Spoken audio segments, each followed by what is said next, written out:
Rajahmundry central జైల్లో remand ఖైదీగా ఉన్న YCP నేత అంబటి రాంబాబును పీటీ వారెంట్పై పోలీసులు సత్తెనపల్లి తీసుకెళ్లారు. ఆయన్ని ఇవాళ కోర్టులో హాజరుపరచనున్నారు.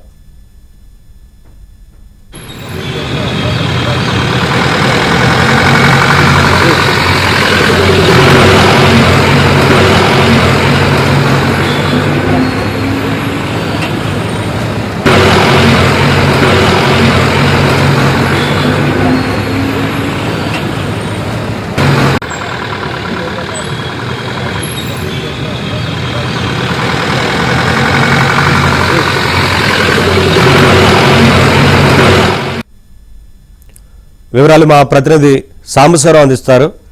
సాంబశివరావు, సత్తెనపల్లి కోర్టులో హాజరుపరచనున్నట్లు తెలుస్తోంది కదా, ఏంటి వివరాలు? నవీన్, మాజీ మంత్రి, గుంటూరు జిల్లా వైసీపీ అధ్యక్షుడు అంబటి రాంబాబుకి బెయిల్ వచ్చిందన్న సంతోషంలోనే పోలీసులు మరొక షాక్ ఇచ్చారు. నిన్న అన్ని కేసులకు సంబంధించి ఆయనకి బెయిల్ మంజూరైందంటూ కూడా వైసీపీ శ్రేణులు తపాసులు పేల్చి సంబరాలు చేసుకున్న కొద్దిసేపటికే సత్తెనపల్లి పోలీసులు గతంలో 2023లో సంక్రాంతి సందర్భంగా సంక్రాంతి సంబరాల పేరుతో Ambati Rambabu lottery lucky draw నిర్వహించి ఆ టికెట్లను వాలంటీర్ల ద్వారా బలవంతంగా అమ్మించారని చెప్పి అప్పుడు జనసేన జిల్లా అధ్యక్షుడు గాదే వెంకటేశ్వరరావు ఫిర్యాదు మేరకు సత్తెనపల్లి పోలీసులు కేసు నమోదు చేశారు.